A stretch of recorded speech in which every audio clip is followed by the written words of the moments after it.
নমস্কাৰ বন্ধুসকল, আজি বনাবলৈ ওলাইছোঁ মাকৈ বইল, যাক কৰ্ণ বুলিও কোৱা হয়। মাকৈ বইল কৰিবলৈ অতি সহজ।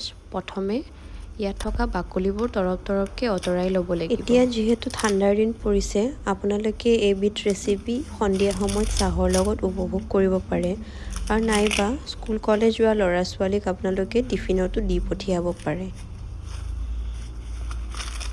বাকলিৰ পিছত আমি জাতীয় যোনবোৰ ৰছীৰ নিচিনা বস্তু থাকে মাকৈৰ লগত লাগি, সেইবোৰো আঁতৰাই ল'ব লাগিব।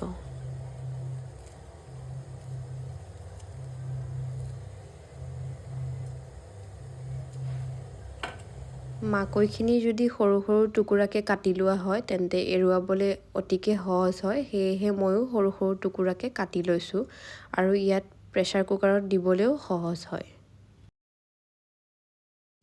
এতিয়া এটা প্ৰেছাৰ কুকাৰ লৈ তাত এগিলাচমান পানী দি দিছোঁ আৰু মাকৈখিনি দি ঢাকনিটো লগাই দিছোঁ।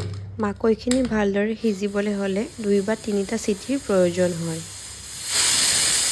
10 মিনিটমান সময় প্ৰেছাৰ কুকাৰটো থোৱাৰ পিছত আমি খুলি পিনে এখন চামুচেৰে মাকৈখিনি এখন প্লেটত উলিয়াই লৈছোঁ। মাকৈত প্ৰচুৰ পৰিমাণে আইৰণ আৰু ভিটামিন থাকে, যি আমাৰ শৰীৰৰ বাবে একেবাৰে উপকাৰী।